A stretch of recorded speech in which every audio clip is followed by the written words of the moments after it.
లెక్కలది కాంటాలు పెట్టినావు కదా, కొనుగోలు కేంద్రాలు చాలు చేసినా అని చెప్తున్నావు కదా. ప్రతి కొనుగోలు కేంద్రంలో ఏ రైతు ఎంత అమ్మిండో, ఏ రైతు ఎంత జోకిండో లెక్కలు రాసుకో. వ్యవసాయ అధికారులకు చెప్పు, రాపిచ్చి ఎన్నికలైన తెల్లారి మే 13 తెల్లారి ఒక్కొక్క రైతుకు నువ్వెంత బాకీనో ఒక క్వింటాల్కు ఆ మొత్తం పైసలు కూడా ఇయ్యాలి అనే మాట కూడా ఈ వేదిక ద్వారా మేము డిమాండ్ చేస్తున్నాం. ఇంకొక మాట కూడా నేను మీకు విజ్ఞప్తి చేస్తున్నా సోదరులారా. సరే మోసపోయినరు, ఇబ్బంది పడ్డరు. నిన్న సార్ ఒక మాట అన్నాడు కేసీఆర్ గారు, ఆ ఒక్క విషయం దయచేసి మనసుకి ఎక్కించుకోండి. ఇవాళ మంత్రులు మాట్లాడుతుంటే, ముఖ్యమంత్రి మాట్లాడుతుంటే తెలివి ఉండి మాట్లాడుతుండ్రా, తెలివి తక్కువతనంతో మాట్లాడుతుండ్రా అర్థమైతలేదు. మన జిల్లా మంత్రి శ్రీధర్ బాబు మాట్లాడతాడు.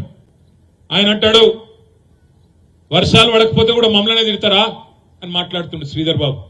వర్షాలు పడలేదా? శ్రీధర్ బాబు గారు ఎక్కువ కాలం కాలే, పోయిన సంవత్సరం వర్షకాలంలో మొత్తం రాష్ట్రంలో 14% సాధారణం కంటే 14% ఎక్కువ వర్షాలు పడ్డాయి.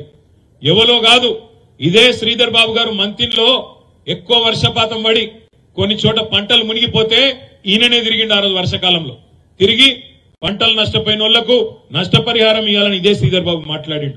ఇలా అదే శ్రీధర్ బాబు ఏమంటాడు, ఆ రోజు ఎక్కువ వర్షాలు పడ్డాయి, పంటలు మునిగినాయని లొల్లి పెట్టిన శ్రీధర్ బాబు గారు ఇవాళ మాట్లాడుతున్నాడు వర్షాలు పడపోతే మమ్మల్ని తిడతారా, కరువు వస్తే మమ్మల్ని తిడతారా అని మాట్లాడుతున్నాడు. నిన్న సార్ ఒక మాట చెప్పిండు కేసీఆర్, దయచేసి ఒక్క ముచ్చట మనసుకు మంచిగా ఎక్కించుకోండి, 10 మందికి చెప్పండి. ఇది నిజంగా చెప్తున్నాం మేము, ఏదో రాజకీయం కోసం కాదు. ఇది కాలం తెచ్చిన కరువు కాదు, ఇది కాలం తెచ్చిన కరువు కాదు, ఇది కాంగ్రెస్ తెచ్చిన కరువు. ఎందుకంటున్నా ఈ మాట అంటే ఒకసారి యాద్ చేసుకోండి. పోయిన వర్షకాలంలోనేమో వర్షాలు మంచిగానే పడ్డాయి, చెరువులు నిండినాయి, ప్రాజెక్టులు నిండినాయి. మనం అధికారంలోకి వెళ్ళి దిగిపోయిన నాడు అన్ని సుభిక్షంగానే వాళ్ళ చేతులు అప్పచెప్పిపోయినాం. 7,000 కోట్ల రూపాయలు రైతు బంధు కోసం కూడా జమ చేసి మళ్ళా మనం రాగానే డిసెంబర్ 3 రోజు వెంటనే ఇయ్యాలని చెప్పి అనుకొని పైసలు కూడా జమ చేసి పెట్టిపోయినాం. చెరువులు నిండనే ఉండే, ఖజానా నిండనే ఉండే. ఈ లోపల మనం ఓడిపోయినాం అనుకోకుండా వీళ్ళు వచ్చి కూర్చున్నారు. ఏం జరిగింది తర్వాత? ఏం జరిగింది అంటే మనం మొత్తం గోదావరి బేసిన్లు ఉంటాం. మన ప్రాంతం, మన సిరిసిల్ల గాని కరీంనగర్ గాని మొత్తం గోదావరి బేసిన్లు ఉంటది. మీ అందరికి మొన్న చెప్పిన మళ్ళీ చెప్తున్నా, మన రాష్ట్రం ఎట్లుంటదంటే భౌగోళికంగా చూస్తే ఇట్లా గుడిసె లెక్క ఉంటది. మన రాష్ట్రము ఇట్లా గుడిసె లెక్క ఉంటది. ఈ గుడిసె దిక్కు ఒక కిందికేమో ఒక బందుకు కిందికెళ్లి గోదావరి వారుతుంది, ఇంకో బందుకు కిందికెళ్లి కృష్ణానది వారుతుంది, మధ్యలో ఇట్లా మొత్తం తెలంగాణ భౌగోళికంగా ఉంటది.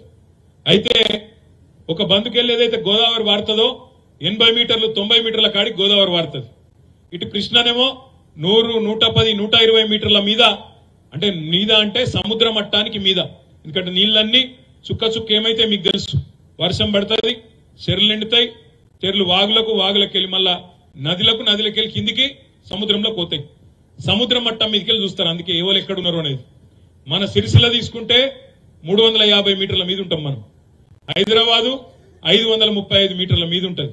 గజ్వేలు 600 మీటర్ల కాడు ఉంటది. అంటే ఇట్లా ఒక్కొక్క దగ్గర ఎత్తు పల్లాలు రకరకాలుగా ఉంటాయి.